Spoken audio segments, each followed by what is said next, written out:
Hello. I can hear you, ma. Oh, my Sheon, thank you. You're welcome, ma. Gani, you understand? So video tó ní wà play then she last minute sending up. I've been so strong ní gbogbo ìtorí mi tí mò ń ṣe agídí ni. Then kíní yẹn I don't know, it was so difficult for me to post. Tí n bá ti ń post ẹ̀ ṣe ló máa ń cut off, kò ní send link, so I stopped posting.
Hello, good morning, everybody.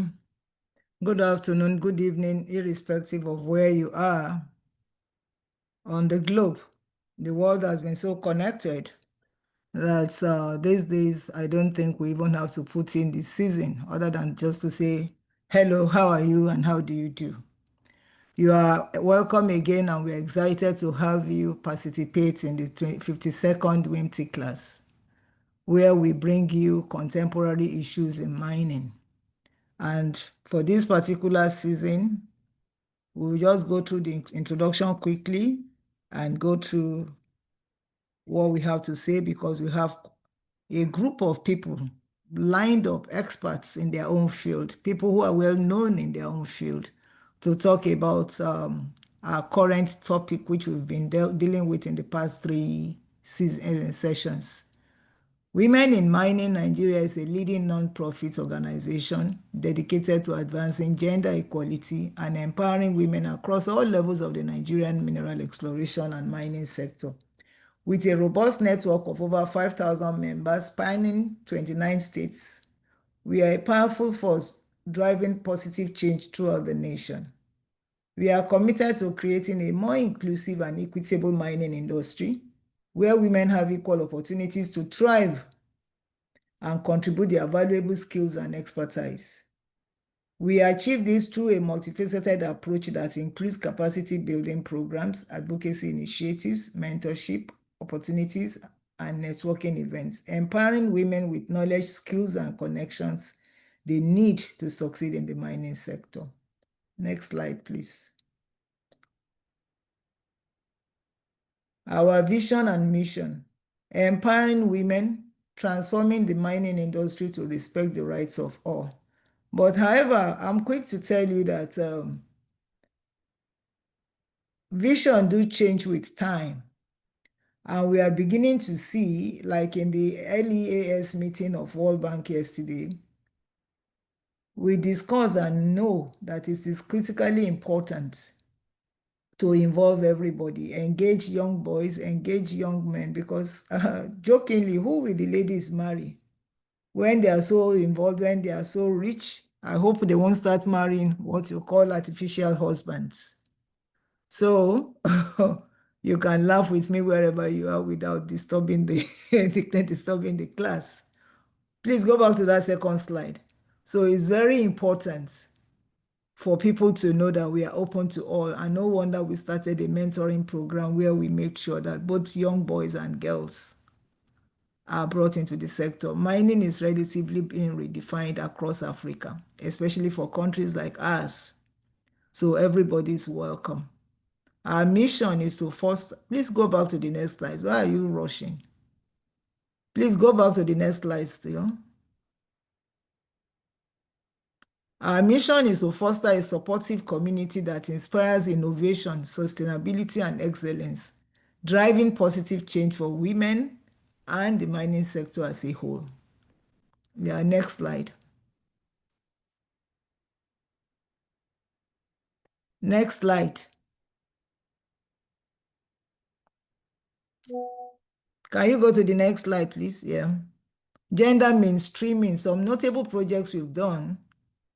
We've done gender mainstreaming, and we are still mainstreaming, and we continue to mainstream.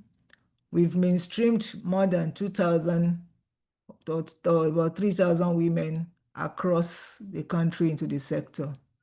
Play back your mind to 2003 and look at it now. The chain is elongating and people are coming into the sector. We are excited about that. And that's why we are bold to say, yeah, now we are open. Women have been accepted into the fold. So it's not new seeing a woman. You don't have, because the poll yesterday in LEAS, they said that was around in Conakry. They did a poll and they said, when you find women who are in male-dominated field, how do men describe them? They call them brave. So that bravery, we've been able to shatter the ceiling. And we now know that, yes, it's a sector where both men and women can now work together. You understand? And women are being seen as stakeholders, not as visitors or what are you doing here. Anybody can work anywhere, depending on where you choose to be.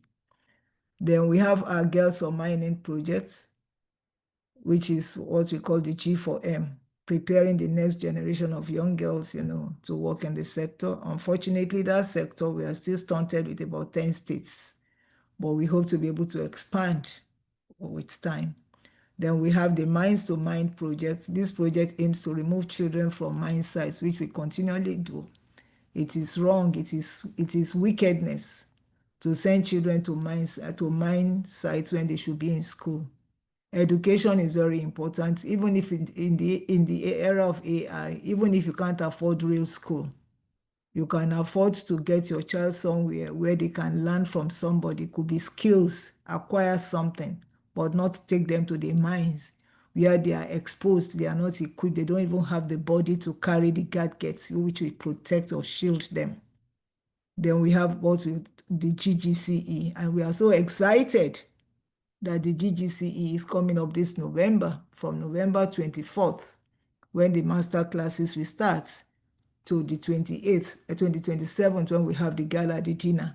So the GGC is a flagship program. Is a flagship program where we promote trade, through conferencing and exhibition. And it's an annual event dedicated to promoting the rich heritage of gold and gemstone mining in Nigeria. Education is very important, even if in the era of AI, even if you can't afford real school, you can afford to get your child somewhere where they can learn from somebody. Could be skills, acquire something, but not take them to the mines where they are exposed, they are not equipped, they don't even have the body to carry the gadgets which will protect or shield them. Then we have what with the GGCE, and we are so excited that the GGCE is coming up this November, from November 24th, when the master classes will start, to the 28th, 27th, when we have the gala, the dinner. So the GGC is a flagship program. Is a flagship program where we promote trade, through conferencing and exhibition, and it's an annual event dedicated to promoting the rich heritage of gold and gemstone mining in Nigeria. Education is very important, even if in the era of AI, even if you can't afford real school, you can afford to get your child somewhere where they can learn from somebody. Could be skills, acquire something, but not take them to the mines where they are exposed, they are not equipped, they don't even have the body to carry the gadgets which will protect or shield them.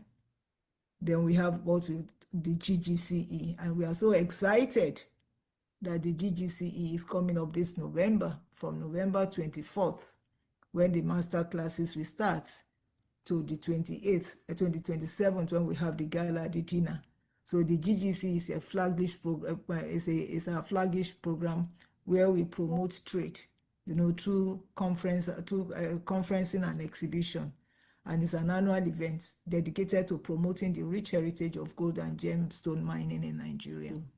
Education is very important, even if in the era of AI, even if you can't afford real school, you can afford Well, to Lumi, get your please, child can you? somewhere I where they think can learn from somebody. the Could be skills, acquire something, but not take them to the mines. I think you should stop that. I think it's recording, playing back the recording. Please stop that. Yeah. Am I safe now, Pelumi, to go ahead? Yes, I can hear you now, ma. No, because the thing was playing over and Let me over. So get this please. phone now. Okay. So have you stopped it? So we are sorry about that. Those are some of the technical. Maybe I pressed the button that I don't know. Pardon me, I'm not a Gen Z and neither am I a millennial. So I'm learning too, just like every other person. mining In Nigeria. I think it's still Education is very happening. important, even if in the era of AI, even if Well, Lumi, can you stop this repetitive thing? That's what I'm saying. Or you cancel recording completely, or AI companionship. I don't know what we put on that is creating that.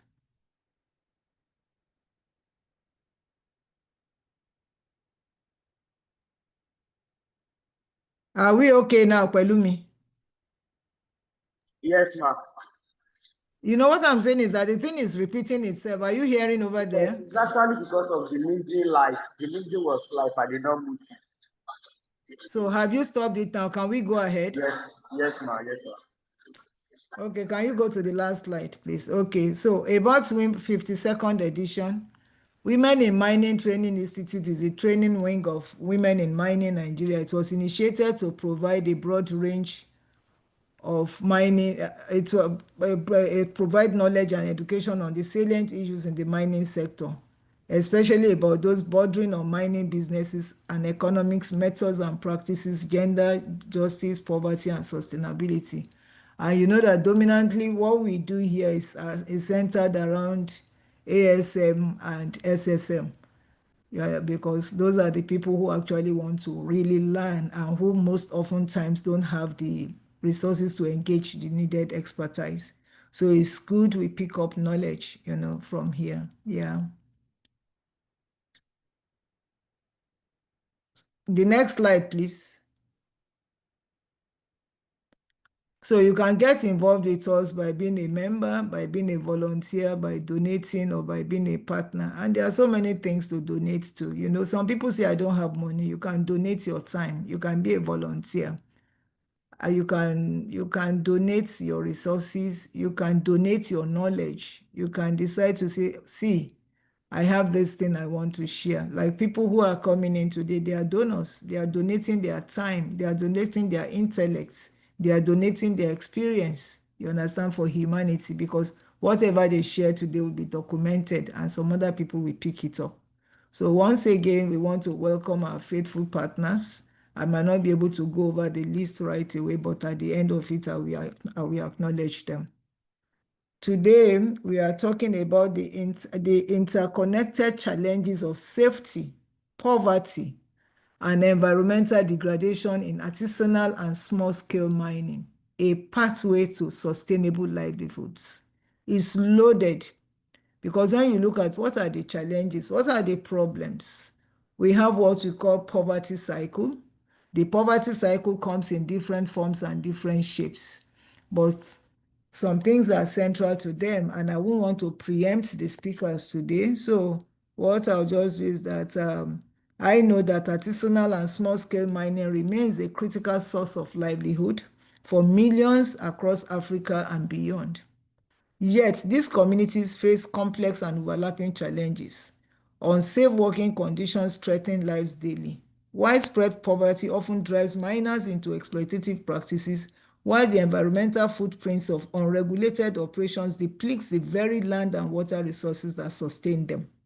These issues are not isolated, they are deeply intertwined, creating a cycle that perpetuates vulnerability and exclusion from the wealth generated by mineral resources.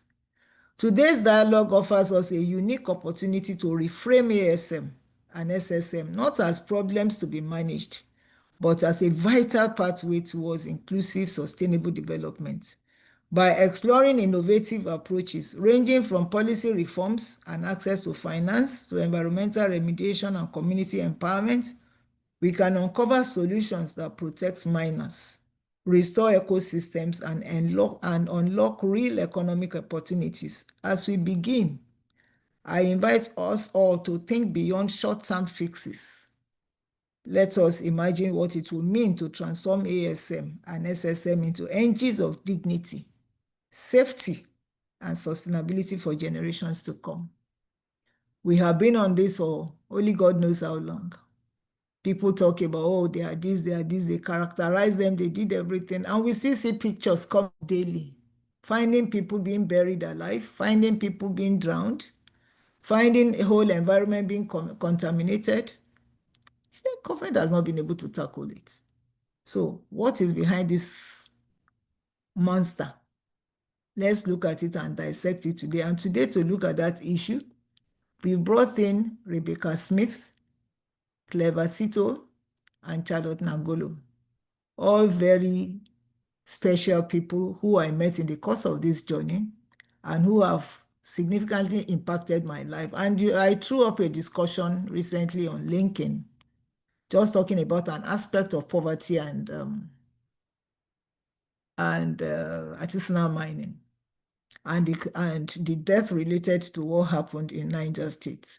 And the reactions we got, you understand, triggered off to expand the topic on ASM to look at it from this perspective. So I'll quickly read their profiles and just throw questions. You know, they speak to us on their topic, and then we will now ask questions.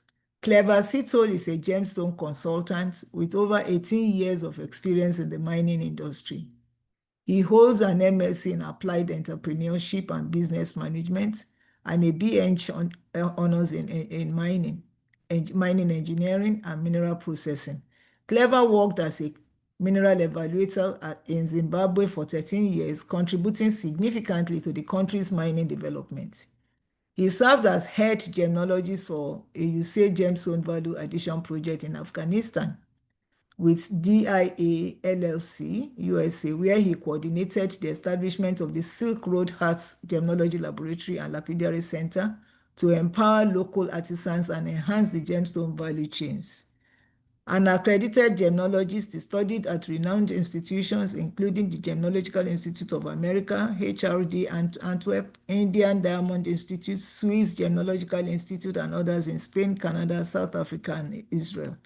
Clever is passionate about sustainable mining practices and strengthening ethical global gemstone supply chains. So you are welcome, Mr. Engineer Clever Sito. Can I have the second profile? The profile of Rebecca Smith. Okay, Charlotte.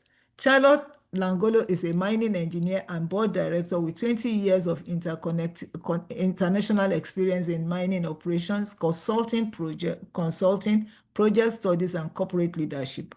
Based in Perth, Australia. She excels in mining planning, technical due diligence, financial modeling, and market analysis across lithium, rare earths, gold, copper, and iron ore. Known for integrating technical expertise with commercial strategy, she mentors emerging professionals and drives innovative mining solutions. Currently an independent consultant, Charlotte advises investors and operators on mine design, due diligence, and multi-commodity projects. She previously served as the CEO of Transition Minerals International, establishing corporate structures and forging strategic partnerships for West African lithium and rare earth ventures. Earlier, as a senior consultant with CSA Global and SRK Consulting, she delivered feasibility studies, audits, and over 20 global productivity improvements projects. Charlotte is co-founder and non-executive director of Stardust Power Incorporation and serves on the advisory boards of Palmway Mining Fund and Africans for Africa Initiative. She holds BSc and MSc degrees in mining engineering from the University of Witwatersrand, South Africa. Again, Madam Charlotte, you are welcome. We're excited you are here. Rebecca is one lady that spun my head when we were trying in one of our presentations. Rebecca F.A. Smith began her career as a marketing and media strategist for some of the world's most beloved brands. She made the move into the metals and minerals industry 18 years ago, working for famed Dutch diamond house Royal Assasha.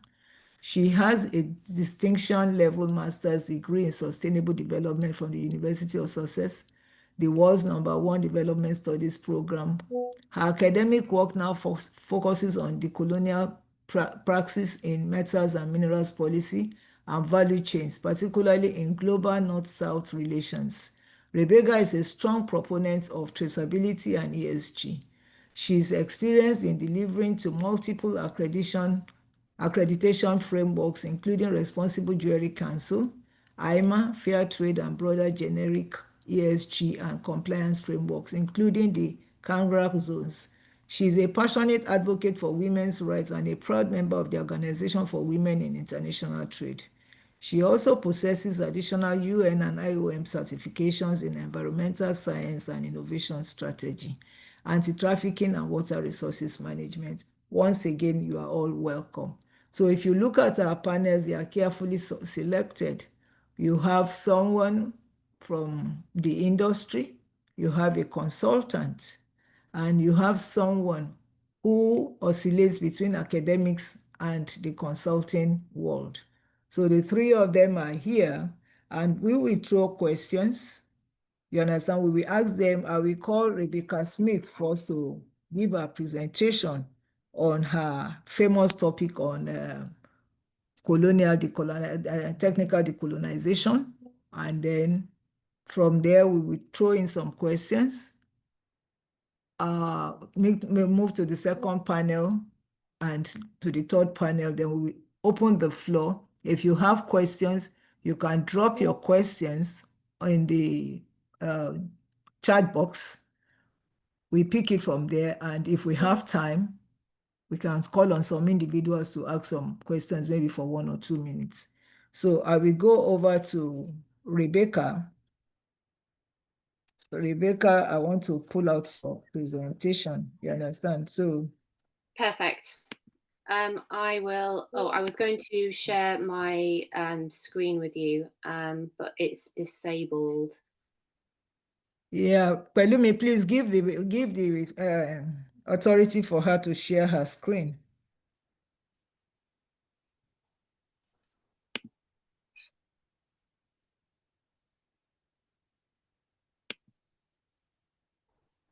I think she's looking at why are millions of African artisanal miners excluded from the wealth created by mineral exports.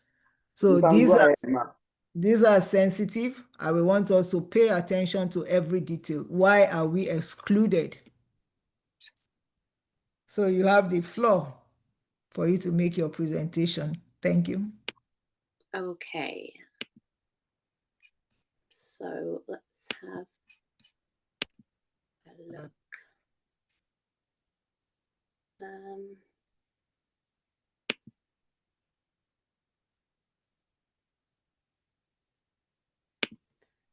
Can everyone see my screen? We are seeing you, not your screen. Okay, 1 second, sorry.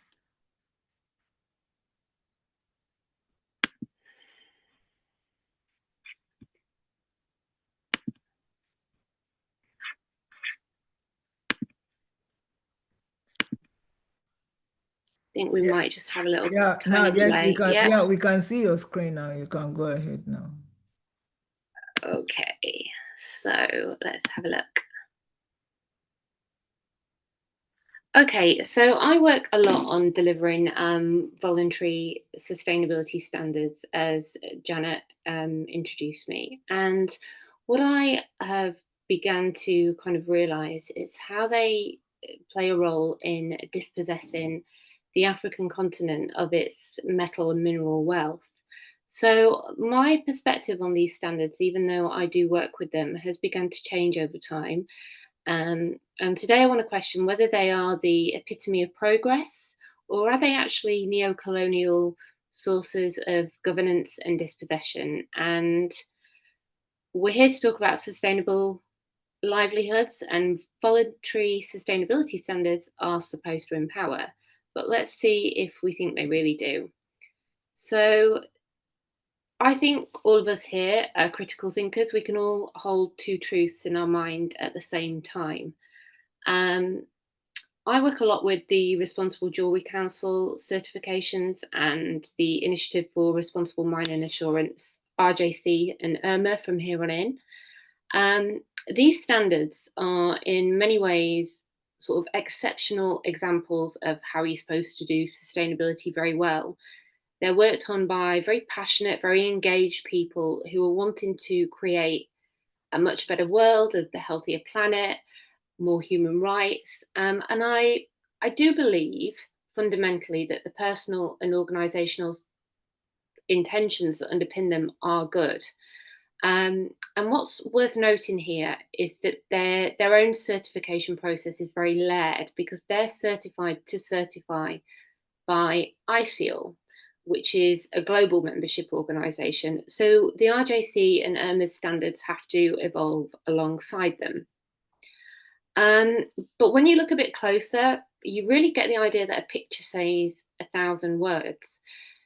What we can see here from this image is that Africa is dispossessed while the global north gets certified. So these are Western standards determining the right and wrong ways to do sustainability, despite them having rules about equality and inclusion. Yeah, only 20 of the RJC's nearly 2,000 members are in Africa. IRMA started as a standard for major international mines, but today the desire for certified goods, I want RJC certified goods, I want IRMA certified goods, is starting to bifurcate the market, and it's much to the detriment of ASM. So what I mean by that is when you start to see it pan out in a supply chain, you start to see that there are mechanisms of exclusion in the supply chain. One of those, as always, is money. The investment required to produce and do an audit and pay all the membership fees for these organisations can actually often exceed the annual incomes of successful small mines or ASM cooperatives, and that doesn't actually matter whether they have exceptionally sustainable practices in those communities and cooperatives. If they've got really good cultures of care, we can look at that image and we can say this is not okay, because we know that Africa's metals and minerals still enter the global supply chains through intermediaries. But what happens is that non-certified companies and organisations get a lower price for their goods, and then regardless, the goods get certified upstream anyway. And so when we start to look at the intentions versus the reality of all this, from the historical roots through to the present day, the Responsible Jewellery Council, I'm not sure how familiar any of you are with it, but it really emerged in response to consumer backlash against blood diamonds and as a diamond standard. So 80% of diamonds today estimated to originate from these huge multinational and government-backed, like Botswana, these formal mining operations, and only about 20% are coming from ASM. And even in the ASM context, you're talking about more formalized mining of small deposits. And the diamond supply chain is very, very regulated, to the detriment of gemstones. And even though people still use and associate the term blood diamonds with the diamond industry, and the diamond industry with a lot of wrongdoing, we've actually seen that diamonds can do a lot of good for society. And after blood diamonds, you know, Nelson Mandela had said, please don't stop buying diamonds because of what they contribute to national income and wealth. But there is still a huge issue for those mining gemstones that don't know the value of their goods. Now, despite how comprehensive these standards are, and the RJC has 4 sets of standards. One of those, the Code of Practices, is now the latest round release this year, is 500 pages of compliance, which many of my African peers have looked at and just sort of laughed and said, well, yeah, that's never going to happen. Despite anything else, these standards cannot get round the rule of substantial transformation. And that is a rough stone leaves Africa, it's cut and polished elsewhere, and the stone's point of origin changes. And that is what you see on that map where there were no African RJC members. What you see is the point of origin of goods changing. And it's a customs rule, so the voluntary sustainability standards can't address this level of dispossession. And then when you look at gold, so they're certifying on gold, right? But the reality is we all know that gold is a very complicated, conflict-riddled supply chain. So despite all these standards being in place, the voluntary ones, alongside regulatory standards like OECD and the Frank-Dodd Act, gold is very easily laundered. So we kind of know that, is it really, should we really be voluntary sustainability standardizing gold? Is it necessary? Why would we do it when we know what the supply chain is really like? And then tucked into those 500 pages of compliance are these really exclusionary barriers for so many companies. So a lot of very large, well-capitalized companies that I consult for have looked at the new standards, and they're asking for calculation of greenhouse gas emissions, which most big companies are like, how do we do this? Well, yes, there are ways of doing it. There are AI tools that can do it. But these are standards that for smaller organizations, there's another cost barrier in place, and it's near impossible for ASM communities to meet these barriers. So what I've done from the academic side is I've started to look at how I really think this works, and created this theory, which I call technological coloniality assemblages theory. And how I'm viewing the standards is as these socio-technical tools representing hybrid networks of human actors, technology, institutions that are reproducing colonial power relations through these very seemingly neutral processes tucked within these voluntary sustainability standards that ultimately dispossess Africa. So I'm going to explain a little bit about how I think those work.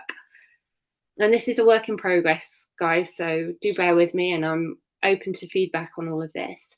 So first of all, what I see is that there's these graduated inclusion mechanisms whereby through the things like the membership fees, technical requirements, you start to see the voluntary sustainability standards begin to leave people out. And then let's look at the languages that they might be written in.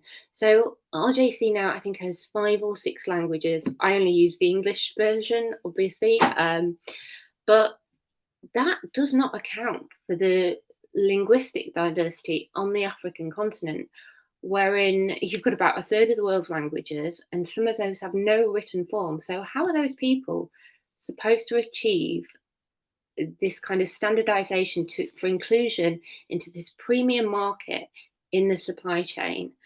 And alongside that, who is going to go through all of this compliance, and who knows locally how to even achieve this certification? The presence of auditors and people who know how to do this are in short supply in the global north. And so it all stacks up against countries in the global south. So then what happens is we all make these complaints and we say, yeah, but this shouldn't be like this, or they open up consultations and feedback mechanisms, and they make these subtle changes to these critiques that we're making. But somehow, in the midst of all that, what's preserved are these fundamental exclusions. The next stage of it is what I call epistemic material entanglements. And what that means is these Western knowledge hierarchies become very embedded in the material infrastructure of voluntary sustainability standards. And with that, they embed assumptions about traceability, scalability, centralized control, whereas we know that a lot of ASM communities are decentralized, and also environmental care. And those rules can be fundamentally incompatible with ground realities across Africa. So, for example, despite preaching inclusion, a lot of traditional ecological indigenous knowledge is discounted. And then how can communities resist this? Well, they can work to potentially transform this through what I would call agential structuration processes, through collective action, but then still end up in problem scenarios. So I'm going to give this example. A community of artisanal miners might face exclusion from global supply chains and decides to work with an international NGO to help them comply with the RJC certification requirements. They'll spend months learning the digital documentation systems, they'll pay the membership fees through microloans, they'll train community representatives in Western technical standards, and they'll eventually gain certification. But in doing so, something gets lost and broken because it fragments their traditional governance systems. It creates these debt relationships, and then it makes them dependent on external validation, when actually Africa's metal and mineral wealth is and should rightly be an enormous source of pride. So we start to wonder, well, what's happening here? Because somehow, although being inclusive, these fundamental power relations, they remain unchanged. And that is, I'm going to stop sharing my screen now and flick back to me. And that is essentially how I believe this all works. And I'm very open and very interested in any feedback on this, because as I said, and as I've told Janet, it's an emerging theory, but it's very much wrapped up in Africa's history of being colonized. Indeed, actually, the language of RJC, they're all the colonizer languages. Thank you so much, Rebecca. I'm sure people are warming up, and if people read what you shared on the screen, they will know it's thought-provoking. But when we come to questions and answers, we bring it out more. I will want to call on Charlotte, you understand, being a consultant, to look at that topic. You understand the interconnectivity between poverty, the environmental degradation and all that, and give us her own perspective, as a consultant who has worked across the sector. What's a general overview, you understand, on when you talk about ASM, what comes to your mind, you understand, and ASM and SSM, based on where Africa still is and the current rush, you understand, for Africa, because it's like Africa is being rescrambled for all over again. You find everybody, and especially in view of what is happening globally, in terms of tariffs and weaponization of mineral resources, everybody, and geopolitical tensions around the mineral resources. So what are your perspectives? Then before we dig deeper into questions, we will now want you to share your experiences with us. Thank you. Charlotte. Thank you so much, Madam Janet, for the opportunity. And thank you everyone for coming over to this session. And I just want to start off with saying that much of my career has been in the mainstream, meaning that I've worked for blue chip companies, I've done projects at a commercial level, what we call commercial mines, and really coming to having seen that picture and knowing the details that it takes to, for example, bring a project in a commercial setup from being an exploration project all the way to production, and just how much it costs, the amount of time and money that is required to put everything together, and now bringing it to the small scale and artisanal mining context. I think where there is my issue is what like Rebecca has just described, what the Western is trying to bring to that picture, not realizing that we can't necessarily expect the people who are involved in the artisanal and small scale mining sector to spend as much money as at a commercial level because they just don't have the means to do so. I think the example that I have, which is more like a blueprint, especially in the African context, is what Tanzania is doing at the moment. Everything that we are discussing and bringing to the table in terms of like how can this be formalized, how can this be brought to a position where it's beneficial to the communities in a sustainable way, meaning that people are earning enough money to live and with dignity and avoid things like child labor.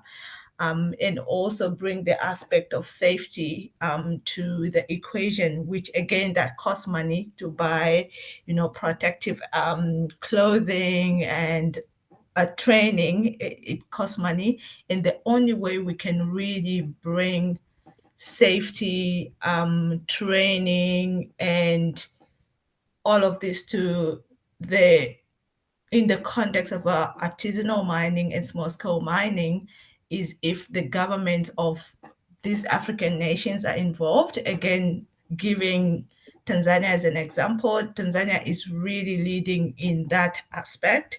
They have done extensive work.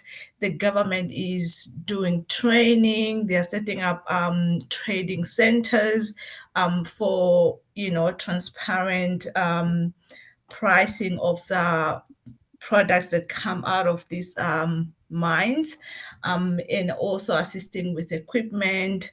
But if we leave all of this to the private sector, it's a non-starter. I don't see it being transformed if the governments are not involved. That's the point I'm trying to bring across. Because at a private sector, I don't see any investment coming in with someone who's expecting a return, especially like with the time frame and all of that, into this space, and like saying, unless it's an NGO, for example, yes, that would work as well. But it has to be someone who is not expecting return in the form of like money in a short space of time.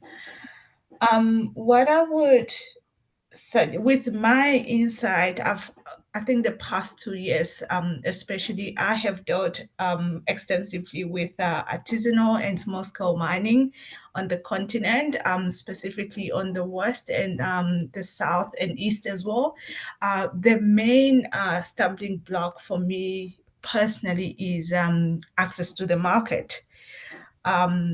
most of the artisanal miners, they don't have access to fair pricing into the market because, again, that's another part of the the mining supply chain that costs money. And most of them don't have the capacity to bring their goods to the proper market where they can get fair prices. So what essentially happens is them sending to foreigners who are walking around with bags full of cash and then just offering peanuts to them. I think the other issue with artisanal mining specifically is the issue of ownership. Who really owns this artisanal mining mines? Because you often find out that the people who are on the ground, who are taking the risk, who are risking their lives, the children who are working there, they are not the owners of these assets. So they are paid peanuts. And again, there is no transparency in that. And I feel like governments are the ones that can be responsible to ensure that there is fair payment to people working in this space, and really making sure also that they look after, are they doing the mining safely? Are they wearing protective equipment, clothing? Are they using the right method? It can only really come to life if governments, again, I'm stressing governments, have that responsibility to bring to the table, including the other aspect of artisanal mining that I think really speaks to me, given that I have a technical background. It's just that there is such lack of ore body knowledge, meaning that people are visually chasing a vein, and there is very little logical data that is guiding them.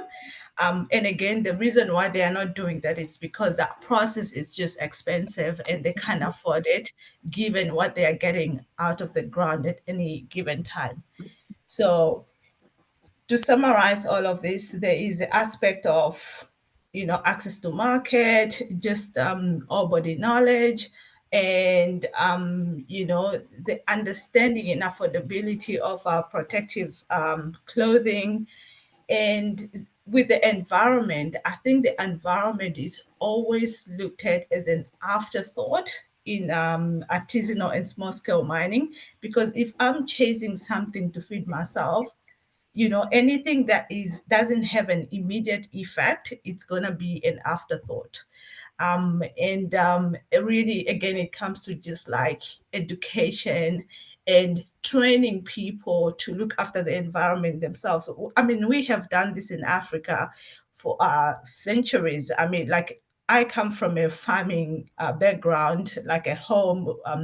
Namibia is very much sustainable farming, but we have looked after the land. But then, people come in with all these Western concepts and they disregard everything that is local. And I think if there is local involvement in how to look after the environment, how to restore, the area back to being farming or whatever it is, that in a partnership, of course, with all these methods that are based on academic research, we could get somewhere. And I will end my session there. Thank you so much, Charlotte, for your explosive presentation. One thing I can take from you is that you emphasized the need, you came up with a contrast between large-scale mining and expectations of artisanal scale mining. And I like your conclusion where we all know that, like I captioned it, a hungry stomach does not think of any other thing other than address hunger first. After hunger, you can start thinking of anything. So no wonder the artisanal scale miners hardly think of the consequences of what they do. They just go after what they want. And those are areas I think need to be addressed. It is very critical. And World Bank itself came up with what the cycle of poverty looks at. It's so pitiful because you find out that you need human capital. And human capital you can only get through health, education, and skills.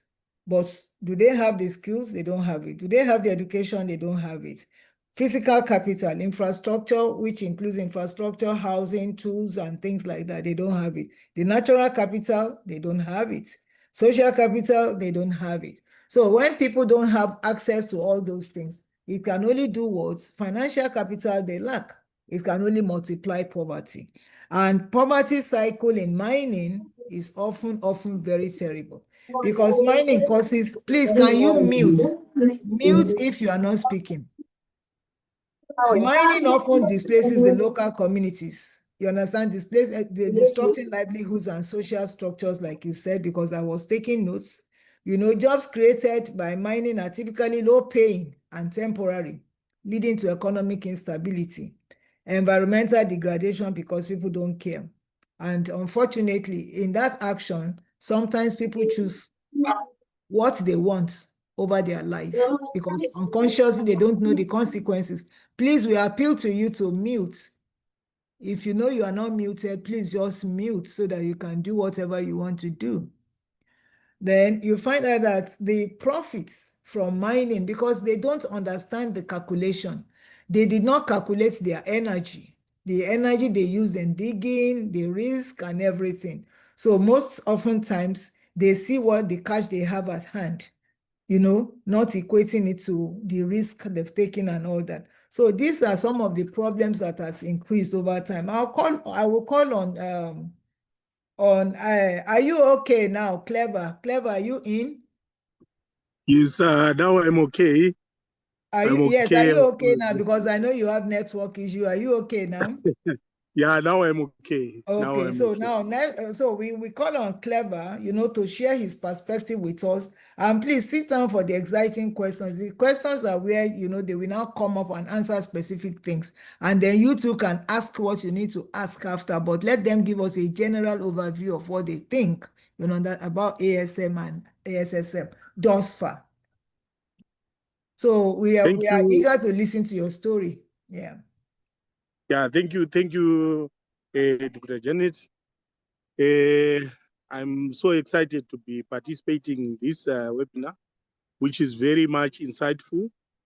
In my own experience, especially issues around the ASM and issues that are affecting, that are causing the poverty cycle that is actually among many ASM regions, either in Africa or in Asia, where I've worked in. I looked at issues to do with barriers to entry into small-scale mining. Actually, these are issues that are causing a lot of small people who intend to or who are eager to formalize their operations to actually participate meaningfully in the mining, in the formal mining business, and also contributing to the national fiscus. Issues to do with licensing, for example, because many small-scale miners actually end up remaining small, not because they want, but just because the barriers are just too many.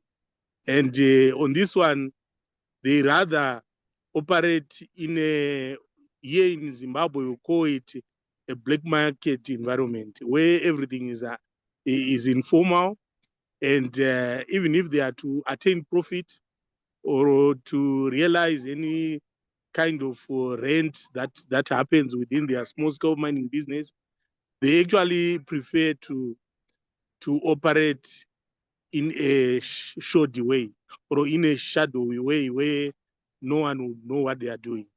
So these are barriers that are actually causing them to operate that way. Then there are other issues as well that you would find which can actually address this cycle of poverty. I think governments need to step up. Maybe they can actually create what we call the mining atlases or they know where certain people are located and their vulnerability, the high risk zone. In this case, we are now talking of mapping their regions, and so that we design policies that are customized for such kind of people, not blanketing everyone within a system. That will create issues because not everyone is at the same level. Others are at a certain level and others can be in a position to afford. And the government needs to be in a position to segregate on that. Then there are also issues where the government can step in and help. Say, for example, formalizing community trusts. In Zimbabwe, we do have such kind of an arrangement where the community stands to participate. There are chiefs in an area or village heads within an area who can come up with their own finance mechanisms, which can actually make them participate in the mining that is happening within their region. So these are community trusts, voluntary community trusts that communities can engage in. And there are also issues to do with the policy gaps that are being found, especially in Africa.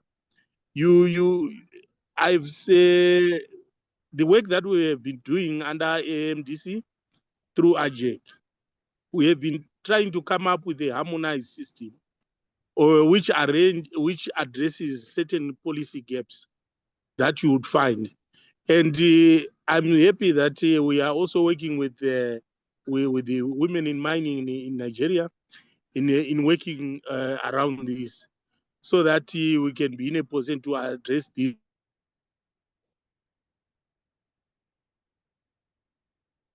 Hello. Are you still here? Or hiccup? Because I know we were part of the African problem. Don't laugh. Yesterday we were chatting and he said his battery is down. And I said, I thought it's only Nigeria that we have power outage now in Africa. I said, no, theirs is worse.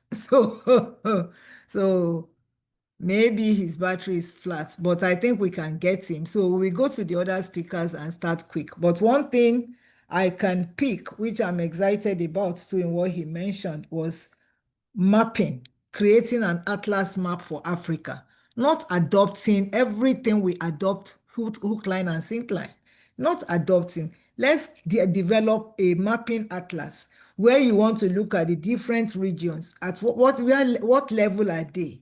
What are they doing? So what are their needs? So doing a need assessment and actually coming up with a map, a vulnerability map that customizes the needs of the people, you understand, to their to the minerals they have. That way it becomes a lot easier to address. And then the government in the process will now be able to come up with what he calls customized policies. Then the other one is community trust, not going to them to ask for agreement alone. You understand? We can develop community trust, voluntary trust, where they themselves have stakes in the mining, in the local mining, in their environment, the ASM at that level, it becomes a lot easier. Then address harmonization of policies, you understand, looking at policy gaps. And we've been encouraging AMDC now, at least that's our own recommendation for women in mining in Nigeria, to create an observatory. You understand? Create an observatory in Africa where you are able to look at the various things, monitor and evaluate. Know precisely the policies you are rolling out. Are they paper policies? Do they just have weight on paper? Are they actually being implemented? I'll give you a typical example. There's a guy in Nigeria, I'm not sure, maybe he's online today, who said, I wouldn't know much because I'm not into barite, but who said they've done so much on barite, and the barite, you understand, in terms of specific gravity, can compete effectively, you understand, with what is being imported. What stops countries from looking at things like that? What stops countries from adopting that? That will graduate that particular mine company from whatever level they are to the next level. So to me, I believe that these are very important issues. Then the other, I didn't even know he's online. Then the other one is that looking at formalization Formalization is very important, but you see, when government wants to handle everything, it becomes a problem across Africa. Formalization itself, government should just provide the enabling environment. When you know, are we getting more dump? Because I don't know, maybe there's a grammar called dumpia. Are we getting more dump in Africa? Because our parents were able to formalize themselves, our progenitors were able to formalize themselves. So what makes us think that, or whoever is in government thinks that people cannot formalize themselves? Give them guidelines.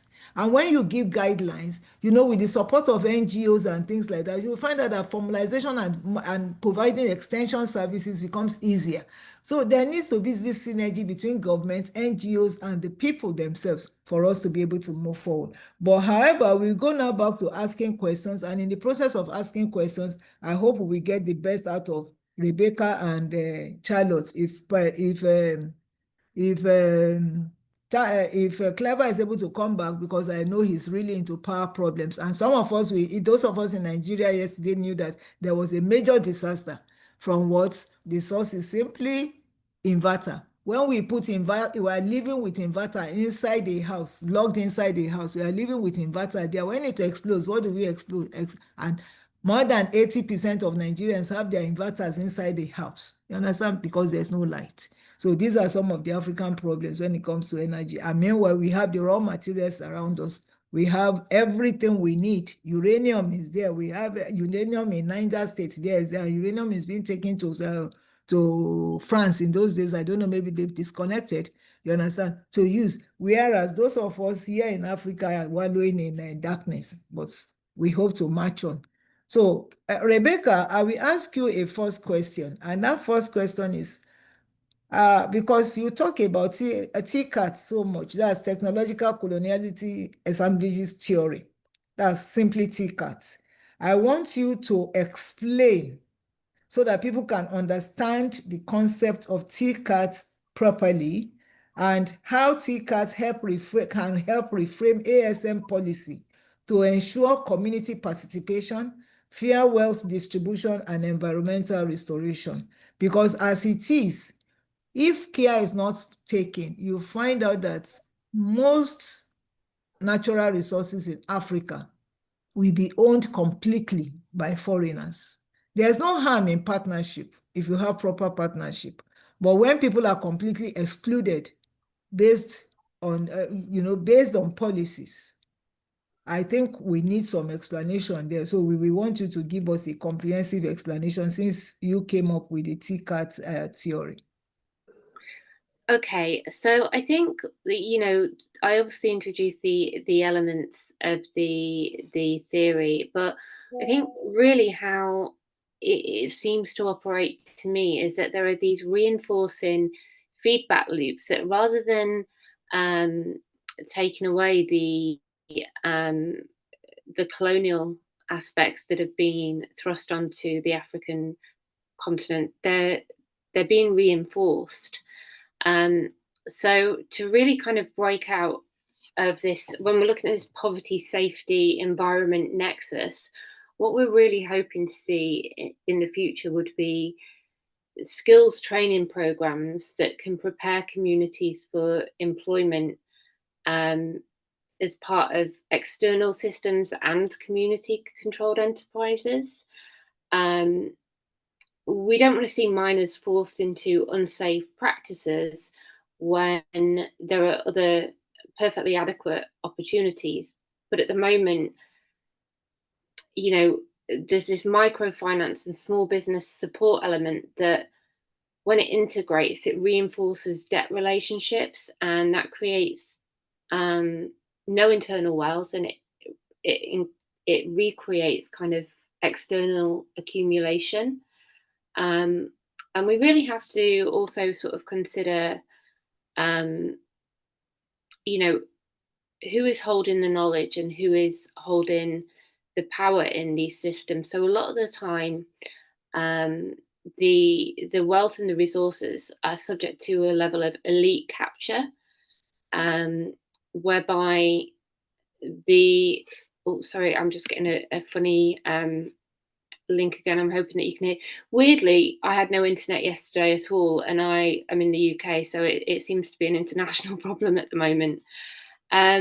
So I think what we have to really look at is how corporate governance structures are undermining local customs, and how actually they can be working in tandem with each other to improve community solidarity, improve safety, remove financial barriers, and kind of integrate traditional knowledge criteria into all the standards that exist today, whether it's having gender and indigenous specific reforms that are embedded in policies.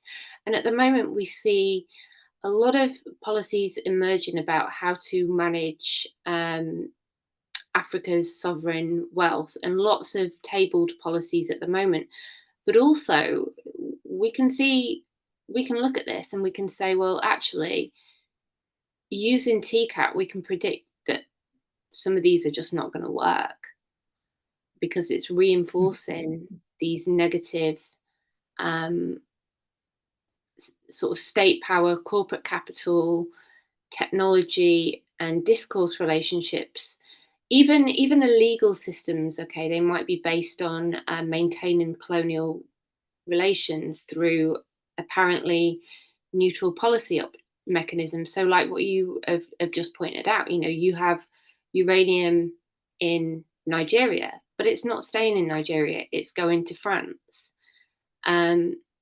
So we really have to start looking at what policy is underpinning that. Why is that happening?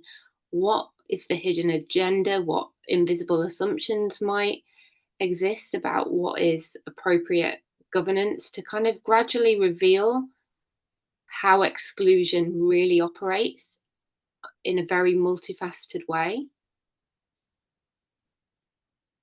Thank you, and thank you so much. Simply put, I think this is a challenge to Africans themselves. Africans need to sit down and look at those policies. The policies, if I get the principle behind this theory right, because I remember that after our first encounter, I made sure I went in. Oh, I'm happy Courtney is coming in. She's from Australia too. I went to do my research and I found a lot of documents, because when you look at most of these organizations, international organizations that are being put up for Africa to key into, you find out that the obstructions are too many. You understand? If you more than 400 items you have to overcome to be able to be part of a particular body to participate. How would look at JOC certification, for instance? We have mineral resources abound in Nigeria, even to people who can be big time players.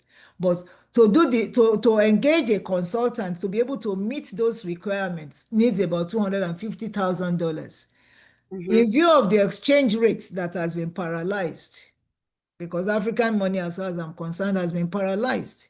In view of that exchange rate, how many people can put down $250,000 down for them to be able to do the JOC certification and say, this and this are what I have? Then you want to take your minerals, you want to take them to the markets, maybe for fair trading, to be part of the group. The ISIL you talked about, the RJC you talked about, you cannot even. I'll give you a personal experience. I wanted to participate in the exhibition last year to make sure that some of our women are able to go. Even while paying, my money was refunded back to me to say, no, we are not qualified to be. We have to go through somebody. I have to be calling an OWIT member to say, please, can we ride behind you, to be able to participate. So these are technicalities to exclude that is not it might not be their intention, and it could be, but those are technicalities that are excluding Africans. Again, you look at technology itself, in the era of technology, when you see technology in action. I was privileged to be somewhere some few months ago, and when I saw, I said, when will we get to this phase? So when you talk about sustainability is not ABC, you understand? And when you want to mark things, you understand, based on that, or to be able to enter into the market, look at the regulations now that European has just brought in around their green, their critical, their green minerals. So these are hurdles African leaders need to sit down with their own people and be able to come up with decisive decisions, where you use your own technocrats, your own negotiators in the course of discussing. So I see that, and we agree to what you have said. Then please, if you have questions, please put no, not you, Rebecca, but if you have questions to ask Rebecca, please put in the chat box so that we can ask her. Yeah, Rebecca, you wanted to make a contribution. Yeah, you can go ahead. Yeah, I was gonna say, right, so if we look at the sort of specific policies, you've got South Africa, you've got the Refining and Beneficiation Bill, and then you've got the AFCFTA Phase 2 protocol. And both of those, when you look at them on the surface, they look like advanced, like mineral policy reform. But when you look at the basis of the legal systems and the content of these reforms, what I think is actually going to happen is you're going to have this initial implementation with fanfare about African ownership and value addition. And then there's going to be some community resistance and criticism about continued exclusion and environmental harm. And so what will happen is then people will say, okay, well, we'll put in these adaptive procedural measures where you've got maybe, I don't know, like enhanced consultation processes. We'll reduce some fees. We'll simplify the application protocols.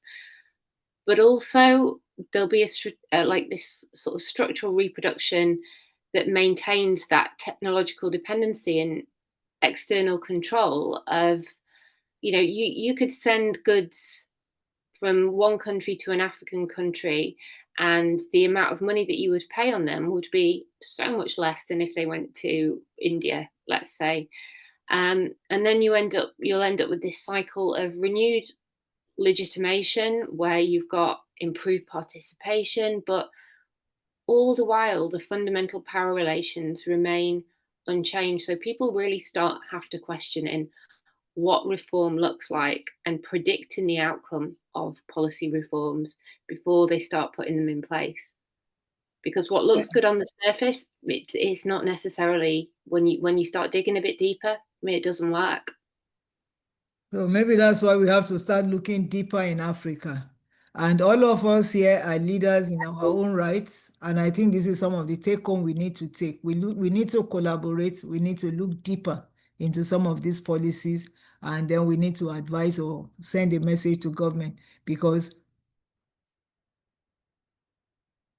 so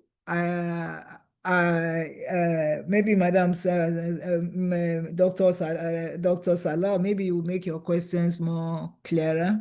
So, but to me, I believe it's very, very important for us as a continent to harmonize, to work together. So when we work together, we'll be able to come up with robust policies. And thank God Clever is here, which I think AMDC will champion, because on IMA, you understand, in the committee on IMA 2 days ago, they were discussing Chinese policies. You can see Chinese as really doing a lot to climb ahead. What is Africa doing? Chinese has planned their 50-year futuristic program, you understand, in their mineral sector. But what have we done, and what are we doing? What are we doing to make sure that the sudden bride we are becoming to everybody, is not that we need to be careful, because they said if suitors are coming to you and you alone in the midst of your friends, you need to check yourself. Yes, are you so beautiful? Yes, being beautiful. What other things? So I think this is the time for African leadership to sit down and look at that. I will quickly jump now, Charlotte, and go to Sitol because of his network. Sitol, I want to ask, I said, how can we leverage tools like the mining atlas and poverty cycle models to design more responsive policies? Because you told us about the mining atlas, and then in view of what the poverty cycle is, models to design more responsive policies that integrate safety, livelihood, and resilience and environmental stewardship into ASM communities. It would be nice to give us, and possible if you have any good example of in Africa, you give us so that we all study it and look for what to suggest to our own different communities. Thank you. Thank you very much. Sorry for the break in communication earlier on. Where I am, the communication is not very, very smooth. Yeah, like when you look at the mining atlas, for example, in this case, we are looking at issues to do with mapping the vulnerability points. Earlier on, I spoke about what happens when we are having a poverty cycle. In that cycle, obviously, not everyone is having the same kind of disadvantages that you find in a certain area. So in this case, we are going to be using what we call a mining atlas. In Zimbabwe, for example, we have mapped what we call ASM hotspots, where we are going to be having training programs related to that area. Or even when you look at segregation of mining hazards, in mining, you are going to have your issues to do with the acidification, cyanidation, and many other issues. Or even those guys that are actually abusing mercury, for example. In this case, we need to be in a position to trace and map those areas.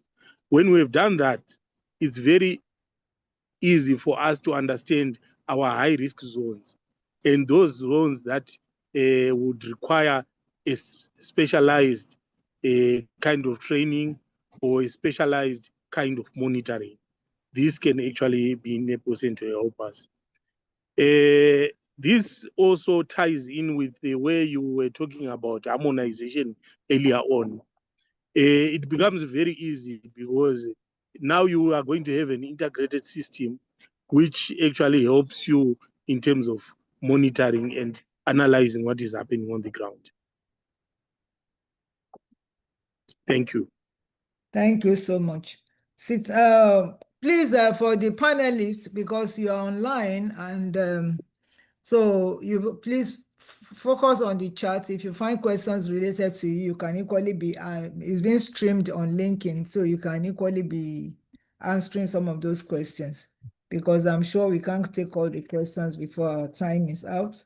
So Charlotte, again, coming to you as a consultant, what role do you see for technology in improving ASM practices, and how can it be effectively integrated, knowing the challenges Africa have with technology? You have a life example right before you. I know you are in Perth. It might be very difficult for you to imagine, but you can see that here in Zimbabwe, there's no light. Access to technology, to internet is still challenging. Same with Nigeria. Most of the women cannot even join because they don't have access to technology, or some don't even know how to use the technology. So coming from that background, what role do you see for technology in improving ASM practices, and how it can be effectively integrated? Two parts: the integration and the usage. Charlotte. Thank you, Madam, for that question. It's very hard for me to imagine technology in the ASM space. Not that it doesn't have a place for it, but because I feel like there are fundamental issues that we still have to get off the ground before we can even, go to things like technology. But if I am to focus on a specific one, I think the use of, handheld assay testing, that's like a portable, let me call it portable assay testing on the go on some of these sites. I think that's one thing that I think it's more applicable to Africa, especially given that our testing labs, I'm referring to testing assay like samples, they are in specific locations. For example, in Nigeria, you've got like a lab in Abuja, and then there's another one in Lagos or in Jos, but then you've got all these you know, ASM activities in oil, in, you know, all these other states. And it takes, again, it takes time, and it also requires money for someone to transport a sample from Oyo State to Abuja, have it tested, pay for it, and then, you know, get the results. I think if perhaps technology in this aspect will be more useful, because it's going to be portable, it's going to be hands-on. You test the sample right there on site, you get the results straight away, and you're able to make the decisions that need to be made. And so the main thing will be access to such tools, and also training. Again, it goes back to training. And for me, I cannot see how this picture can come to life without the involvement of the government, not just from a policy perspective and training, but also just capital. Governments need to avail capital. They need to allocate a certain portion of a budget for a country per annum to, you know, stuff like, you know, how do we help our ASM to get to a better place?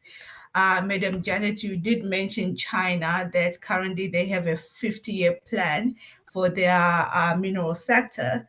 And the reason why this is working for them is because the government is so heavily involved, and 90% of what's happening in China in the mining sector, or their companies going over, I mean, to countries like, you know, African countries or anywhere else in the world, they are fully backed financially by the government of China. Again, this story for Africa would not come to life without the involvement of our government. They need to avail that funding. We can't rely entirely on a private sector, because we know private sector is purely driven by return on investment. So, and for the government, it has to be a return in a different form: employment, people being able to sustain themselves with the activities in the mining sector. I'll leave it at that. Thank you again for that explicit. And I will add one thing. That's one thing I think is very important for African countries to do right now is to invest, you understand, in their internet and power and energy energy. You understand? That is the energy investments. Power, provide power for the people so that then connectivity to be improved. Because without those two things, technology itself is zero. Because even when you want to use any technology, most technologically based equipments now are, you know, controlled, you know, like a joystick or something where you just have to control everything you use.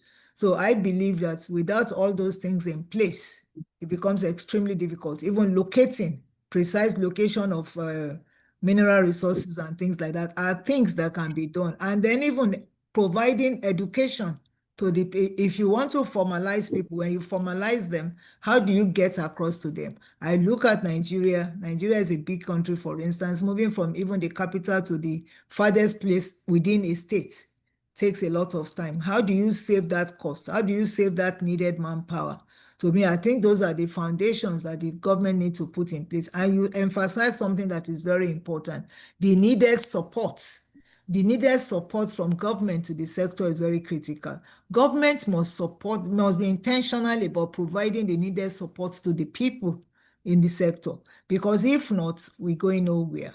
You just find out that we just be going in circles, and before we know it, what Rebecca was talking about, that is colonization of our minds, you understand, is a voluntary kind of submission, where you just submit and say, please take over. And when you take over, you know, they take charge of everything. And they are mindful of what has happened before and what is happening now. Because you look at Burkina Faso, I'll tell you that no serious mining investor, no matter how nice, no matter how God-fearing, no matter how Allah-fearing he is, we put every investment in Africa, you know, without some precautions. because you know that your contracts can be terminated.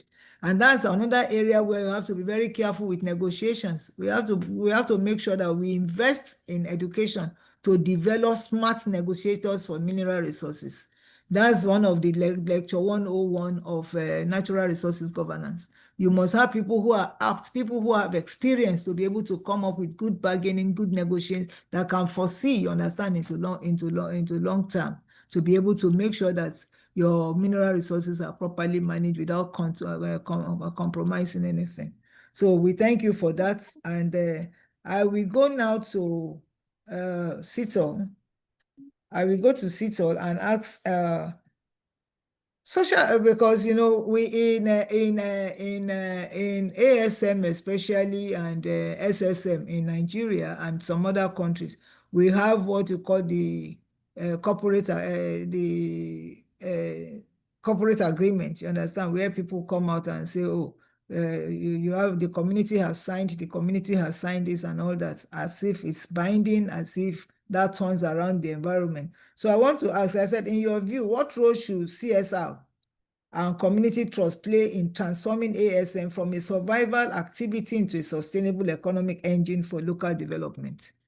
You understand, beyond just signing to say, I will give you a hospital, I will give you a motor car, I will build a palace for you, I will do something. What roles do they have specific roles they can play to transform the ASM in those communities?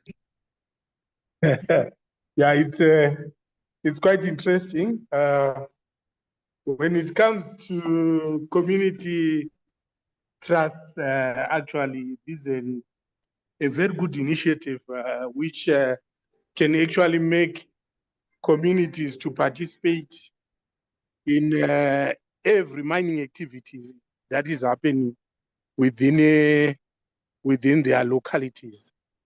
Actually, it's quite helpful because, for example, I want to give an example of Botswana. I've been to Botswana, and Botswana is a very good example of how these communities' trusts have actually happened, have actually been implemented. We are certain benefits that are going to be derived from such kind of arrangements.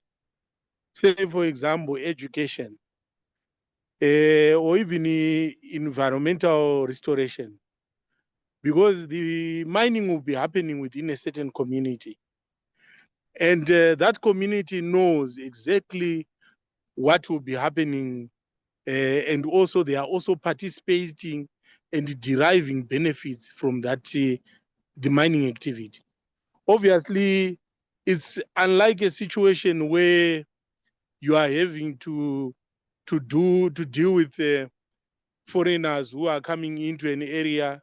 Then they start doing their digging, they start doing resource extraction, and they will not be in a position to plow back within that area. And that will cause a lot of resistance. It will cause a lot of issues that have been happening. I watched a video recently where in Congo, there were some fighting that was happening. I think in around the area between North Kivu and Rwanda, somewhere around there. And this is an issue which is now causing conflict. And for us to manage that conflict, obviously, we need to come up with this community trust. In Nigeria, for example, the population that you have there in Nigeria, I believe you do have a very big mining community. And by so doing, the only way you can address their challenges is to make them participate in what will be happening within that community. This community trust can help, like Guy said, in terms of education, environmental restoration, issues to do with local infrastructure. Improving local infrastructure is one of them. And there will not be fight around certain natural resources, like, for example, water and many other aspects. And there are also issues that can actually be in a position to be addressed by these community trusts. For example, earlier on, we were talking about I think it was Jennifer, I think he was speaking about issues to do with certification standards and all that.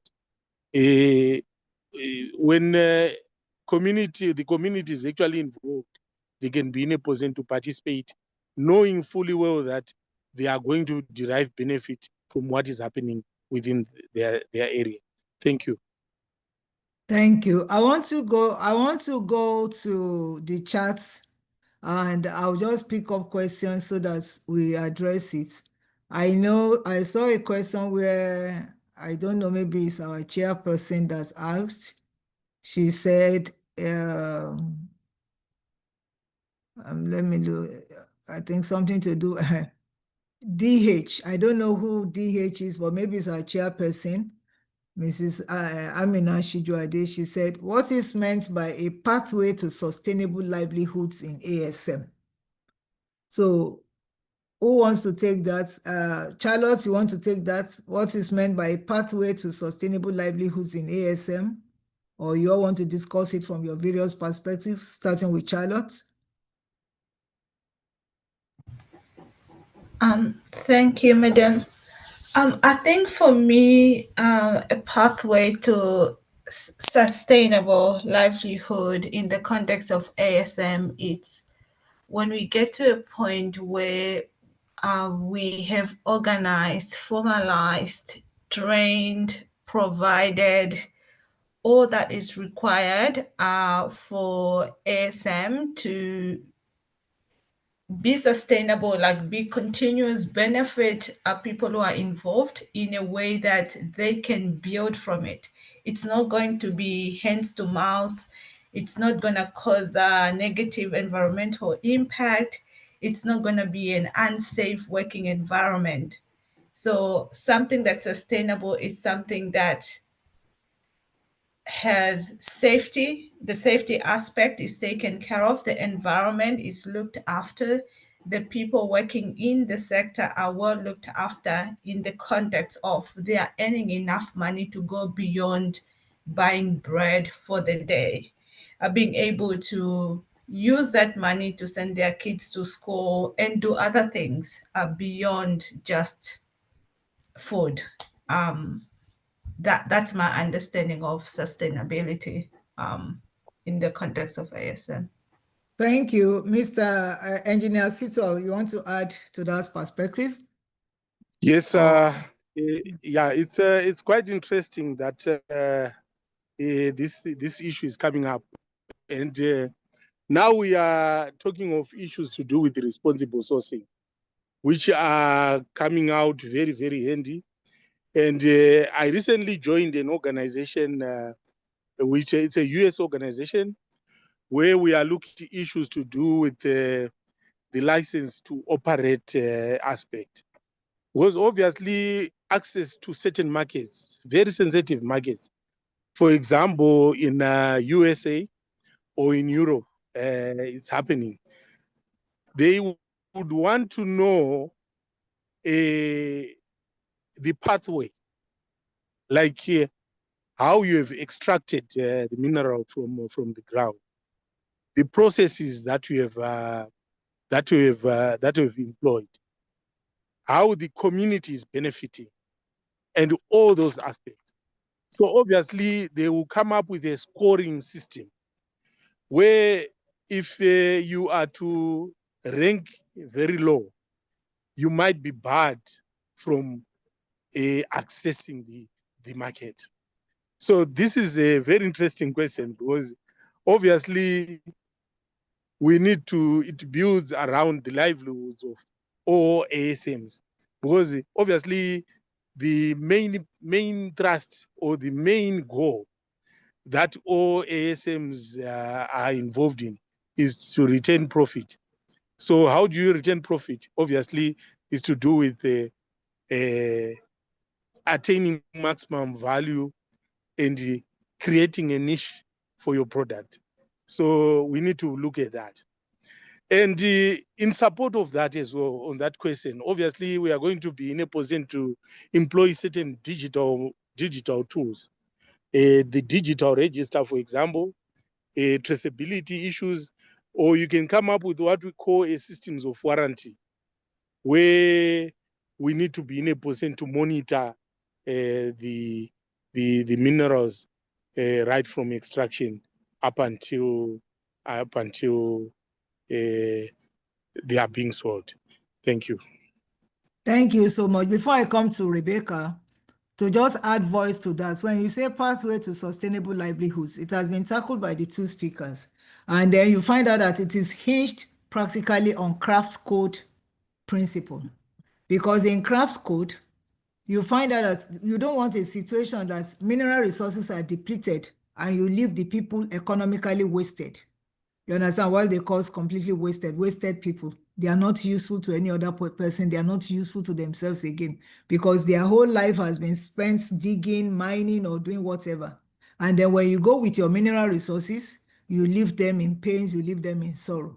So from the beginning, craft code domestication allows you to, once you do your formalization, that is using the blockchain or whatever the template you want to use, you take note of everybody that is in that your group, formalized. What are they mining? You take note of it. What is the location? You take note of it. You can't change anything. Once you enter, you can't go back and erase. That's the beauty of the pathway. So that then what quantity have they produced? How did they produce it? You understand? It is just like the two earlier speakers said, you want to know under what environmental condition did they undertake any remediation? Was there any harm? Was there any young person brought into the mining person that is underage, a minor? So when you go to the processing, then in the processing, are markets generated in the process? For example, if you are drilling, what stops you from developing an economy where people can be supplying you the what do you call it now, the materials you used? You understand? Who sews your uniform? You understand? The tailors around, are they there? So everybody, you create that pathway, and industries are emerging up to the downstream. When maybe now you end up, if you're into what do you call it, gemstones, are people making jewelry? Are people selling jewelry? Are people, what do they take it that is simply from mines to markets? Documented what businesses developed along that way. Can it be traced? And how sustainable are you able to make it that at the end of the day, because mining has a shelf life. So the livelihood is the sustainability. What have we been able to develop? What have we been able to take out? You understand? In the course of mining, how has it reshaped their lives? So I think it's very important. So I will go to another question. I want to pick another question for Rebecca Rebecca, they said, how can degraded ASM sites be restored to benefit communities? Please, what strategies do you suggest to use to us Africans, especially we Nigerians, that can help ASM communities diversify income beyond mining? You understand? That's part of the previous question, that is diversifying your income beyond mining. Please, these questions can be answered by any of our panelists, but I'll throw it to Rebecca to first look at it. Rebecca, you can pick up the question again. It's from One Blessing Otutu. He said, how can degraded ASM sites be restored to benefit communities? Please, what strategies can we use? Okay, can I take that? Yes, you can. Yeah, go for it. It's fine. Go ahead. I take it? Yeah, you can, and then Rebecca will follow up. Yeah. Okay, it's fine. Now this one is a very interesting topic, interesting question actually. But it's now it's coming up. There are systems that are now being employed in the first world. For example, they are now creating what we call a mine tourism sites. The former in Australia, for example, they do that. They look at those pits, the open pits that would have been dug, minerals have been extracted, and obviously there's going to be underground water which accumulates in those kind of pits. Instead of condemning the area, they come up with what we call a tourism, a mining tourism site, where a story can actually be coined around the area. And that open pit, the water can actually, you know, where there is water every time, most of the times, it becomes sort of an interesting place. Everyone would want to associate themselves with water. So that becomes an advantage. So you can turn those former mining sites into tourism zones, and you continue the life. Or even the restoration programs to do with afforestation, where you are going to plant trees, find a system that can actually benefit the community. You know, in New Zealand, for example, they plant a lot of fruit trees around those mining sites. That's one of the advantages that we can have. Thank you. Thank you so much. Rebecca, you want to add to that? Yeah. Yeah, I actually have a really nice local example of that where I'm from. So I'm actually from a coal mining village in the north of England, and in the 1980s, the mines in the UK were closed down because of the government. It caused a lot of local poverty and sort of environmental degradation. The sites were left for a while, and then things started to happen like the reforestation. And what ultimately was an abandoned mine site now exists as a really, really beautiful park space. And I completely agree with what my peers have said there. You know, there are particular plants which can be used to help decontaminate soil and water sources. And I think, part of it especially is the tourism idea is a really, really, really great idea of how to handle it. It can happen and it can be transformed. You can look at a site and think, oh, is this always going to be this way? Is it always going to look so terrible? And are we always going to have these health problems because of it? Because obviously when you start thinking about contaminated soils, it's going into the water supply, it's getting into people's bodies, it's making people sick, like mercury poisoning. It makes the livestock sick in pastoral communities. It goes into the food chain and all sorts of things like that. So the environmental rehabilitation side of it is very important, but perhaps most important is that it's done in a way that represents the local environment around it already. So making sure that indigenous plants are planted, and really ensuring that the plants that are going in there are exactly the right things for rehabilitating the soil, so that you can then start to reclaim that as agricultural land and pastoral land.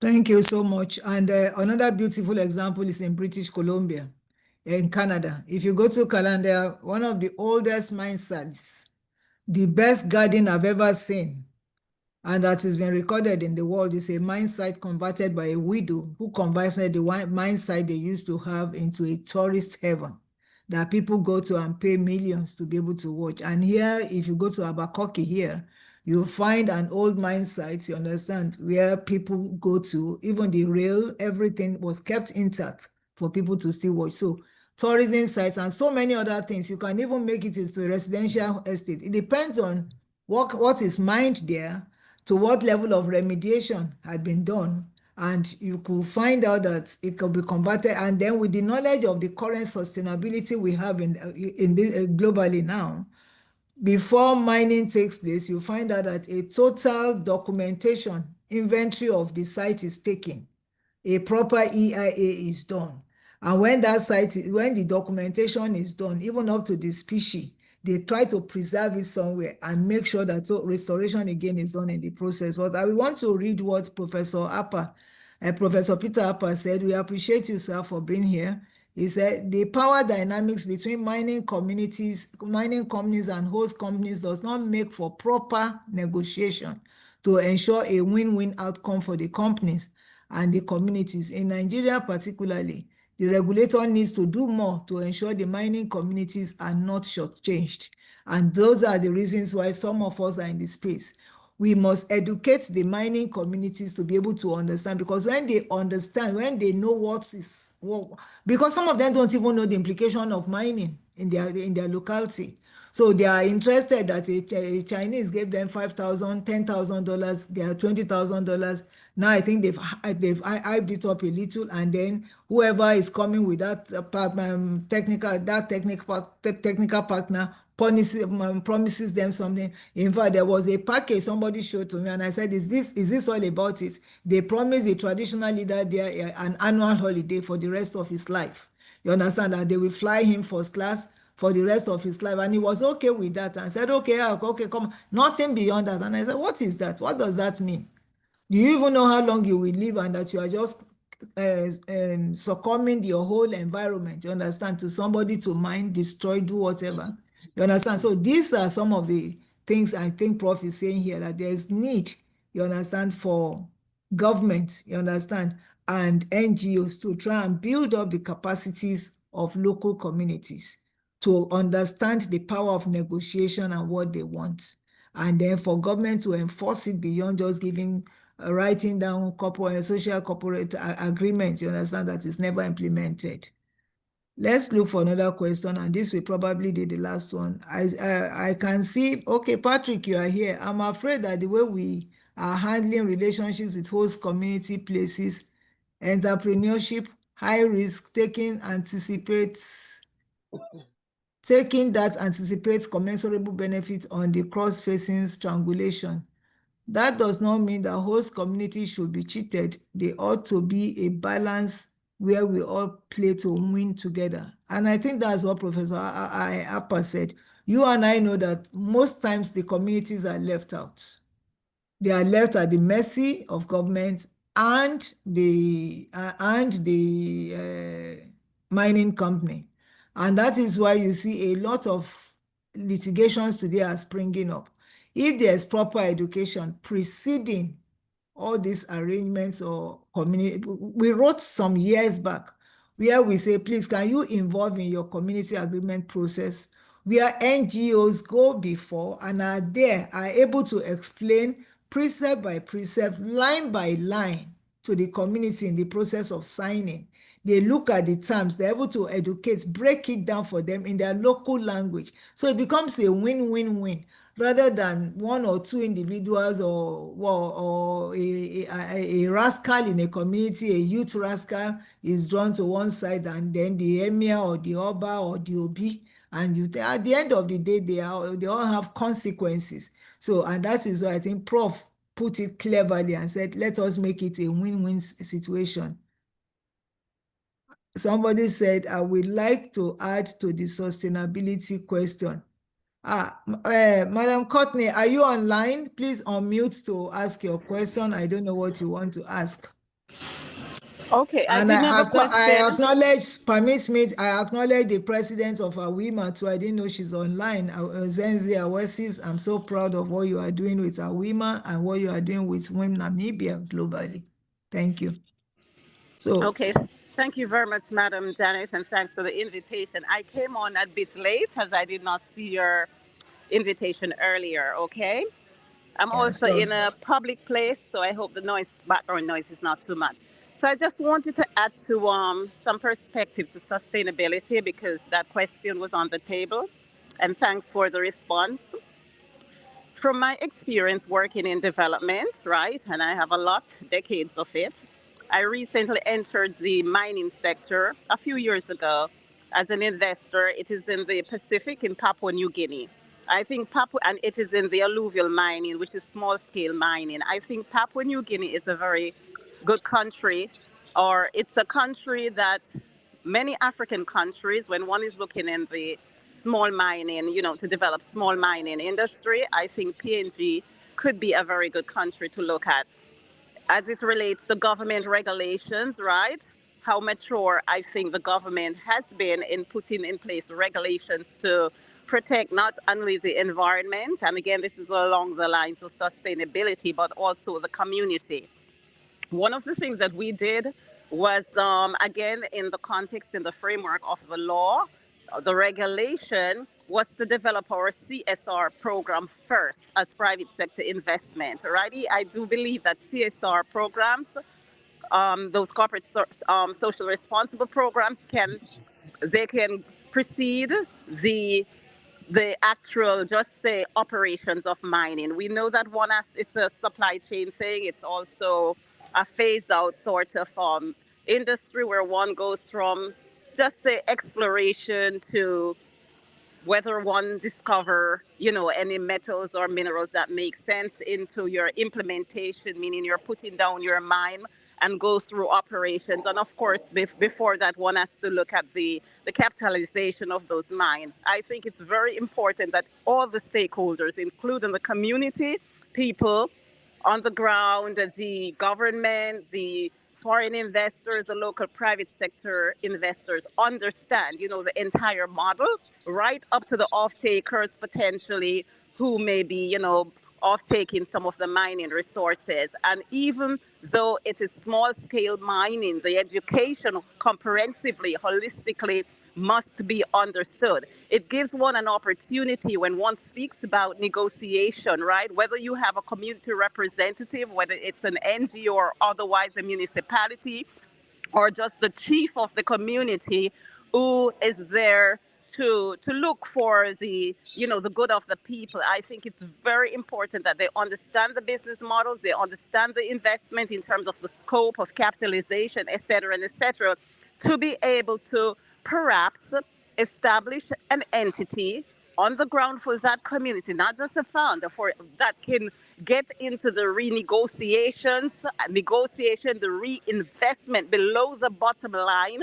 where one is really looking at sustainability. For example, we know a lot of the communities, there is no infrastructure, but whether it's roads or it's electricity or telecommunication, etc. So when one looks at it in a development context, if you really want to develop your communities, so you don't just have extractions happening and nothing else, you get a few dollars and everybody suffers in the end. I'm talking about the community. One has to take mining very seriously in the context of looking at community development and what does one really need in a community when one says it is developed. And that, I think, is has to be customized from community to community, because different people want different things, but there are some similar things that are similar or central. We know we want reliable electricity, reliable telecommunications to serve things like telemedicine, or, for example, mobile hospital clinics, or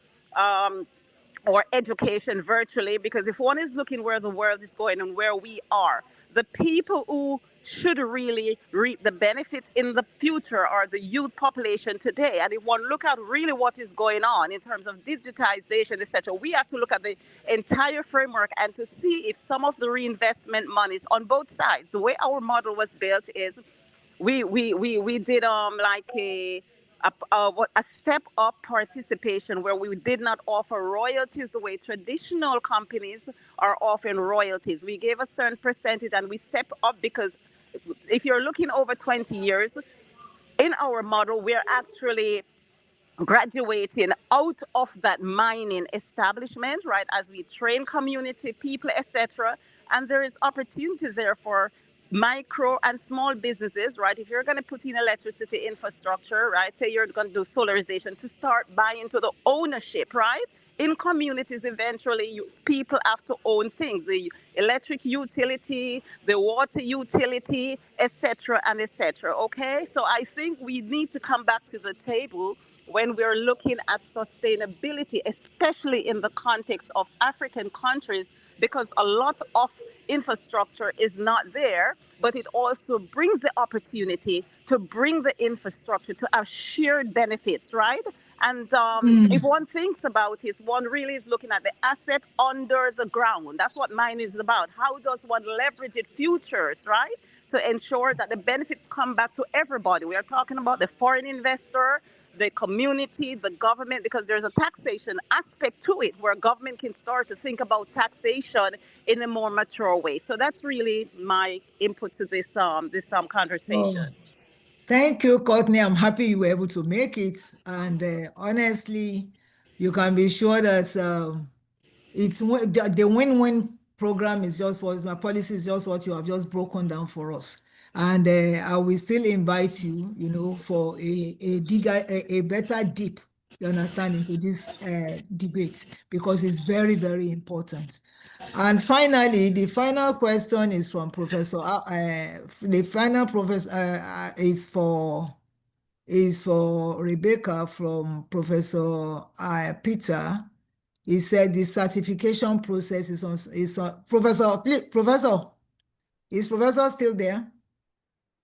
He mentioned something on certification, so that's why I'm trying to look for the question again, because I want to make sure everybody's. My question was how can Africa overcome the certification challenge? So Rebecca, that's over to you. Prof, I'm happy you are still around. Yeah. And Prof, please, we are going to take ourselves up on Courtney's presentation. Very well. Very well. Thank you. Thank you, sir. Yes, sir. So Rebecca, please answer that question. Yeah, so for me, when I am looking at the standards, and especially the ones that I spoke about today, which tend to be the main ones, what I actually believe is that there needs to be a Pan-African solution to this, where there is voluntary sustainability standards that are originating and developed by and from source countries, not from the global north, and not kind of inflicted on the global south in that way, because then you can start looking at the different levels of entry, okay, into, well, instead of the standards being blanket, as in you've got to meet, all 45 of these standards, you might be able to have a graduated inclusion mechanism, like I mentioned in the TCAP theory, but you flip it and you start to say, okay, if you're at this level and you're doing this, then you should be able to achieve X, Y, Z. If you're a small mine in an area with 100 people, you should be looking to achieve this. And part of that really starts, you've really got to start looking at what is happening in the local context. And I think very much like Charlotte said, you've got to plan for generations in advance, right? So sustainability standards, they're not looking at tomorrow or in a month's time or in a year's time. Actually, they are looking at saving the planet and preserving the planet in the future and all life on it. So what life looks like and what people in Africa want life to look like has to be defined by African people. It can no longer be defined by the global north. So look within for the creation of those standards. All the amazing, incredible people in this chat and all the people that I come across, there are so many incredible brains that can come together and actually start to create these standards and look at the standards that are set by RJC and IRMA and say, actually, you know what, we can't do that and we can't do that because of this, but what we can do is something else. So then you've got a competing standard, and that competing standard is really going to start to level the playing field and start to shift the power dynamics as well. So what I am really, really hoping to see in future are Pan-African standards that, because we can talk about sustainability, we can say, is it a voluntary sustainability standard? Is sustainability the SDGs? Ultimately, sustainability is defined by communities that have to live within those communities and within an area of society, and they are the people that get to define what that looks like in the here and now and for future generations. And I think it's time to shake things up a bit. Thank you so much, Rebecca. And Prof, I will get in touch with you because that was the connection between me and Rebecca. that we should, a Pan-African group must emerge, to how long it will take, but to start, these are not popular causes you can champion because you are standing up against the people who are equally funding or whatever. But I think it's worth looking into, and I appeal to Rebecca to share her link. You understand? If you have not shared it, share your link, so that people can gain access, and some of us can sit and start talking and start thinking of the future, beyond now. And the other thing is that I know that currently, IMA2 has shifted policy, have shifted their work to start looking at policies of different regions. Again, I'll give you the outcome of the recent meeting so that we can see how we can all look for like minds who believe with Courtney and some of us look at the Pan-African, look at it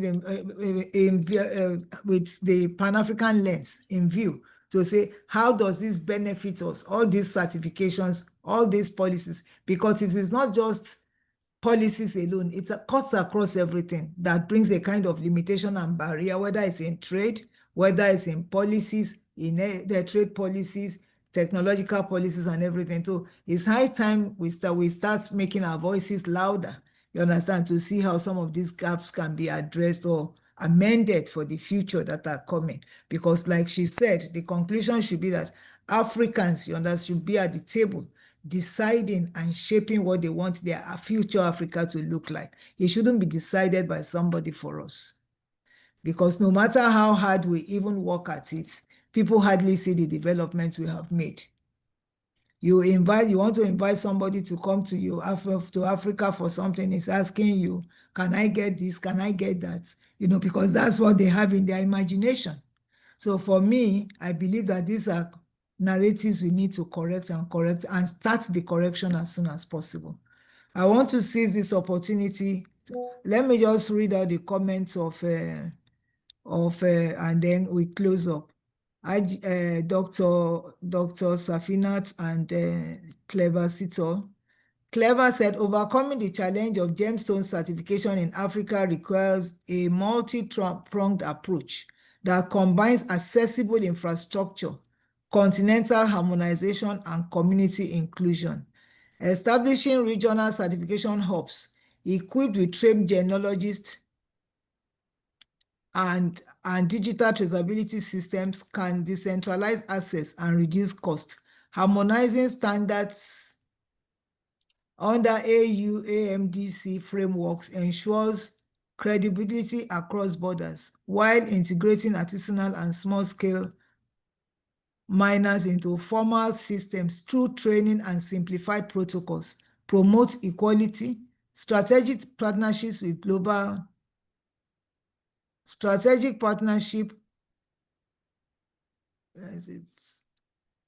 global institutions. So I think those are very important. And then comments. In addition, Dr. Safinat said, I have so many things obstructing me here. In addition, by addressing these challenges holistically through better policies, training, access to finance, and environmentally friendly mining methods, ASN can move from being a survival activity to a driver of sustainable livelihoods. So we agree 100% with all the things that has been raised, and there are quite a number of literature. But how helpful has this literature been? Has it impacted the lives of the people, or we are just churning out literature? So as much as possible, we want to make this discussion practical. And that's why we invited some people who we knew have done a lot. You understand? They have a lot of literature. I'm so excited Courtney is here. I'm so happy my prof was able to make it, and Rebecca. You understand? We need to sit down and look at these things holistically for the sake of the continent. Kundip, I saw you, Chuchan. I want to welcome you. We want to say thank you. And I'm happy Awima president is here. Let's see how, you understand, we can come up with a common front and see how we can drive something for African continent. On behalf of Women in Mining, again, we want to thank all our panelists. I know Charlotte has to rush to another, I think it's midnight in Australia. So we want to say thank you to Charlotte in absentia. We want to say thank you to Rebecca Smith and to Clever Sitor. You know, despite all the problems with energy, that you were still able to fulfill your responsibilities for today. And to all our participants, we want to say thank you. Keep coming and let's keep sharing knowledge, especially on ASM. We have been on ASM for some time, and I can tell you the next session is going to be on ASM today. Again, we welcome Professor B.D. Ako into the meeting. We want to say thank you to everybody that has participated. And permit me on behalf of Women in Mining to congratulate Dr. Hajia Safinatu Mohammed, one of our executives in Women in Mining, for recently being awarded her doctoral degree from University of Ahmadu Bello. We want to say congratulations and wish you all the best, and that your knowledge will impact, because at this age and time, I think knowledge is also about impartation, you know, to make sure that people are able to acquire something from what you have gained. So we want to say thank you to everybody. I'll see you next month, this same time next week. And I want to sincerely thank those behind, you know, the planning of this event. That's Pelumi Folorunsho, our copper, who decided to say, see, I so much love us, and I'll continue to collaborate with you to make it happen. And to our former staff, Dorcas, we wish you safe journey as you go resume in Cambridge University. We wish you all the best. Once again, from Women in Mining team, we say thank you. God bless you all. Bye. Thank you so much, everyone. Have a good evening or rest of day wherever you are. I hope you shared your link on Rebecca, so that for whoever wants to contact you, please share the